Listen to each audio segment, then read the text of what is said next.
Bonjour, je souhaiterais évoquer avec vous le sujet suivant. Le contrat d'assurance vie est un révélateur des inégalités sociales qui existent en France. Cette idée de vidéo provient en fait d'une de mes lectures sur le journal de l'économie paru le 13 octobre 2020. Avant d'aborder le fond de l'article, j'aimerais simplement couper l'idée tout de suite à une idée reçue. Le contrat d'assurance vie serait un contrat pour les riches. Eh bien non, ce n'est pas le cas en France et pour trois raisons. La première raison, c'est qu'il n'y a pas de seuil minimum fixé par la loi de cotisation. C'est-à-dire que si vous souhaitez vous ouvrir un contrat d'assurance vie en mettant 10 euros, eh bien n'importe quelle compagnie est normalement dans l'obligation de le faire. Après, il existe certaines compagnies qui fixent un seuil, mais ce sont des seuils uniquement qui s'appliquent pour ces compagnies. Ce n'est pas un seuil légal et vous pouvez ouvrir un contrat d'assurance vie en mettant très peu d'euros dessus. Le deuxième argument qui existe pour dire que le contrat d'assurance vie n'est pas un contrat de riche, c'est qu'il existe une contre-assurance décès obligatoire. C'est-à-dire que si, par exemple, vous décédez avant le terme de votre contrat, ou plus exactement si l'assuré, et non le souscripteur, mais ça on l'a déjà vu, décède avant le terme de son contrat, eh bien les billes que vous avez mis, l'argent que vous avez mis sur le contrat d'assurance vie n'est pas perdu, puisqu'il existe cette contre-assurance décès. S'il n'existait pas cette contre-assurance décès, ce qui était le cas à l'origine, alors là oui, les fonds seraient perdus, mais ce n'est pas le cas. Il existe également un troisième argument qui va en faveur de l'idée que le contrat d'assurance vie n'est pas un contrat uniquement pour les riches, c'est que, eh bien, il existe dans l'enveloppe économique du contrat d'assurance vie le fonds euro. Et le fonds euro est un fonds garanti. Il n'est pas là pour vous proposer en fait des mirandes de pourcentage d'intérêt, il est là pour vous garantir le capital. Et il faut savoir que l'existence d'un fonds euro, c'est quelque chose qui est assez unique en France. Alors il existe d'autres pays qui en ont un, mais en tout cas en France, c'est quelque chose qui est très développé par rapport aux autres pays européens et par rapport aux autres pays mondiaux. Et donc l'existence de ce fonds euro, l'existence de cette contre-assurance décès et cette possibilité d'épargner, peu importe sur le contrat d'assurance vie, peu importe le montant initial de son versement, eh bien fonde un contrat d'assurance vie, un contrat qui s'adresse à la fois aux plus pauvres et à la fois aux plus riches. Maintenant, il ne faut pas être manichéen, il ne faut pas être non plus lulu. On sait très bien qu'il y a certaines parties économiques des unités de compte qui sont plus adressées à des personnes de catégorie aisée parce qu'elles demandent un seuil minimum de versement par exemple.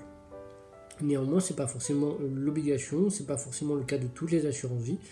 Et il existe des assurances vie pour tout le monde. Après tout, il existe tout type de profil, il existe tout type d'assurance vie.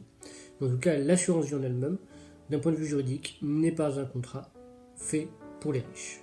Donc ça c'est important parce que ce que nous allons voir maintenant, c'est pourquoi est-ce que l'assurance vie est un révélateur des inégalités sociales. Donc il faut bien séparer les deux idées.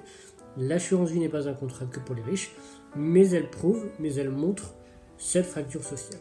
Comment? C'est ce que nous allons voir. Alors comment est-ce qu'on voit que l'assurance vie est un révélateur des inégalités sociales? Eh bien tout simplement en fait en prenant les chiffres des versements des personnes les plus pauvres, des personnes les plus riches et des personnes qui appartiennent en gros à la classe moyenne, même si on ne sait pas vraiment ce qu'est la classe moyenne. Eh bien on voit qu'il y a une disproportion qui est assez logique entre les riches qui cotisent beaucoup et les pauvres qui cotisent moins. Et c'est en ça que l'assurance vie est un révélateur des inégalités sociales en France. La crise du Covid-19 est un catalyseur de ces inégalités sociales en France, à peu près partout dans tous les domaines, et plus simplement parce que par exemple les plus riches sont des CSP+, et ont pu télétravailler et donc être moins exposés au virus, alors que les plus pauvres ont dû en fait remplir leur travail et faire leurs basses besognes et être confrontés au virus.